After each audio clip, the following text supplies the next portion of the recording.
Hello friend, this is doctor Anil Meena. I am senior orthopaedic physiotherapist. Friend, आज हम बात करें मिडल नर्व इंजरी के बारे में। फ्रेंड, हम यहाँ देखेंगे कि मिडल नर्व इंजरी आपके फ्रैक्चर के दौरान कैसे हो सकती है।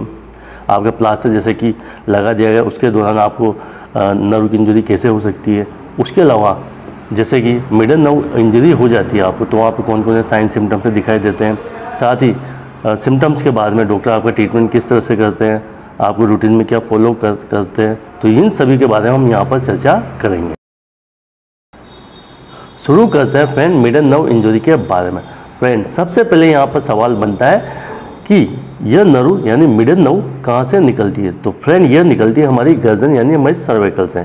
सर्वाइकल में 2 से 3 नर्व मिलकर एक कोड बना लेती है, जिसे हमने नाम दिया जैसे मिडल कोड और लेटरल कोड। यह दोनों आपस में ज्वाइन होकर यानी जुड़कर एक नर्व बनाती है, जिसे हम बोलते हैं मिडल नर्व। अब ये कहाँ से निकलती है और कहाँ को जाती है। तो फ्रेंड, जैसे कि मैंने बताया गर्दन से निकलती हुई हमारे फ्रंट ऑफ द फोरआर्म में आ जाती है। उसी तरह से आर्म में, सबसे पहले आर्म में आएगी, आर्म में ट्रेवल करते हुए यहाँ से हमारे फोरआर्म में जाएगी। फोरआर्म में जाते हुए जो हमारा फ्लेक्सर रेटिकुलम है, जिसकी हम चर्चा कर चुके हैं, यहाँ से हमारी हैंड मसल को सप्लाई करती है। यानी हमारी फोरआर्म मसल और हैंड मसल को सप्लाई करिए मिडल नर्व। अब फ्रेंड, यहाँ पर ये सवाल बनता है मिडल नर्व के क्या क्या फंक्शन है।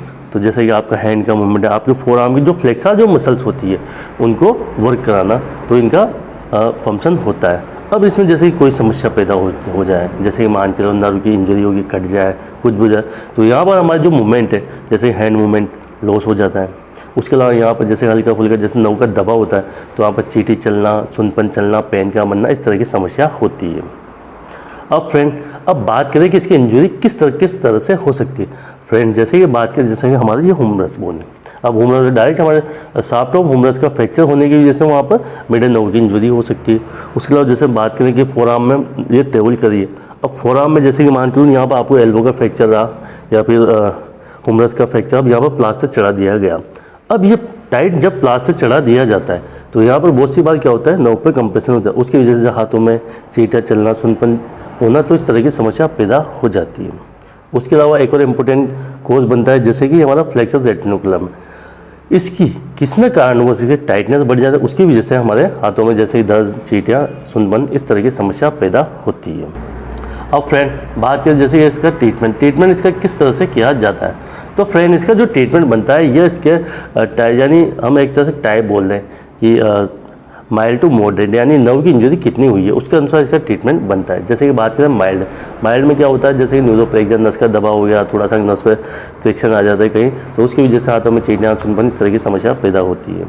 हो सकता है वो प्लास्टर निकालने के बाद में पैदा हो, क्योंकि फ्रेंड सबसे पहले जैसे प्लास्टर लगा हुआ था, हो सकता है बहुत सी बार तब पता नहीं चल पाता, बाद में पता चले, जैसे आप मूवमेंट करते हो एल्बो का, तो उस तरह से वहाँ पर सिम्टम्स आ सकते हैं। अब यहाँ पर जैसे कि आपको डॉक्टर आपको दवाई लिख देते हैं, उनको लगता है भाई नर्व से रिलेटेड दवाई लिख दी जाती है, आपको एक्सरसाइज के लिए परफॉर्म किया जाता है। उसके अलावा बात करें माइल्ड टू मॉडरेट नर्व ज़्यादा इंजरी, जिसे एक तरह से हम मेडिकल टर्म में मैंने फर्स्ट तो यूज़ किया न्यूरोप्लेक्सिया, उसके अलावा एक्सोंटोमेसिस, न्यूरोटोमेसिस, इस तरह से बोला जाता है। तो वो कंडीशन थोड़ी सी अलग हो जाती है, जिसमें जैसे कि हमारी नर्व की कोई सीट डैमेज हो जाती है, एक्सोन डैमेज हो जाता है, वो डिपेंड करता है जैसे कि कहीं आपकी जो इंजरी है वो कितनी सीवियर रहेगी। अब फ्रेंड, जैसे कि सबसे पहले बात करी हमने माइल्ड, तो माइल्ड तो आपका लगभग जो आदमी मेडिसिन वगैरह, एक्सरसाइज वगैरह से ठीक हो जाएगा। उसके अलावा अगर ज़्यादा होती है तो ज़्यादा कट हो जाए तो वहाँ पर नर्व की रिपेयरिंग वगैरह की जाती है। अब जब नर्व कट होती है तो यहाँ पर हमारा पूरा हैंड का मूवमेंट हो गया या फोरआर्म का मूवमेंट हो गया, यह पूरा लॉस हो जाएगा। अब यहाँ पर जैसे ही धीरे धीरे बाद में डॉक्टर आपका जो एक्सपर्ट है इसमें न्यूरो सर्जन वगैरह, जो वेस्कुलर सर्जन, सभी का यूज़, ये सभी आपस में इसको परफॉर्म करते हैं नर्व रिपेयरिंग के लिए।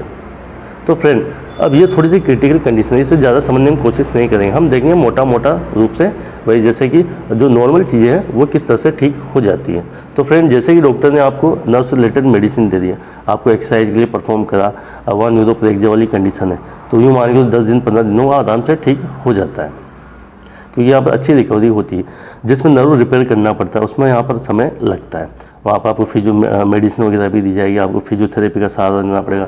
जैसे मसल स्टिमुलेटर मशीन आती है जिससे मसल को स्टिमुलेट कर धीरे धीरे मसल को स्ट्रेन करना होता है। इसमें अब कितना समय लगता है वो डिपेंड करता है उसकी सीवियरिटी के ऊपर। जैसे कि मान के चलो हो सकता है आपको 3 महीने का समय लग जाए, 4 महीने लग जाए, कभी कभार कुछ केसेस में ज़्यादा भी समय लग सकता है, हो सकता है 2 महीने का भी समय लग जाए। तो ये डिपेंड करता है सबका अलग अलग। अब फ्रेंड यहाँ पर मैंने एक चीज़ बोली मसल लॉस के बारे में, यानी आपका जो मोमेंटल लॉस हो जाता है। तो फ्रेंड ऐसा नहीं जैसे कि प्लास्टर निकाल दिया, ठीक है, यहाँ से प्लास्टर निकाला, उसके बाद आपका हैंड का मूवमेंट ठीक तरह से नहीं हो रहा, तो आप ऐसा नहीं, वहाँ पे नर्व इंजरी हुई है, वो आपके डॉक्टर देखेंगे, उसके बाद में आपको बताएंगे भाई वाकई में आपको इंजरी है या नहीं है। क्योंकि फ्रेंड यूँ मान लो जैसे कि आपको फोरआर्म का प्लास्टर चढ़ाएगा, अब इस प्लास्टर में क्या होता है काफ़ी दिनों तक बंदा हो जाए तो यहाँ पर जॉइंट की स्टिफनेस वगैरह हो जाती है, आपका हैंड फंक्शन ज़्यादा नहीं हुआ तो उसकी वजह से मूवमेंट आपका कम होता है। तो उसका लिए नहीं कि आपको यहाँ से नर्व से रिलेटेड प्रॉब्लम हुई है, तो इसे आपको समझना होगा फ्रेंड। उसके अलावा जैसे कि आप देखना चाहते हैं आपका जैसे कि फ्रैक्चर के दौरान आपको किस किस तरह की नर्व इंजरी हो सकती है, जैसे कि रेडियल हो चुका, अल्नर नर्व इंजरी, तो इन सभी का लिंक मिलेगा आपको डिस्क्रिप्शन बॉक्स, जहाँ से आप उसे देख सकते हैं। वीडियो अच्छी लगे do thumbs up. Thank you so much. Jai Hind, जय भारत।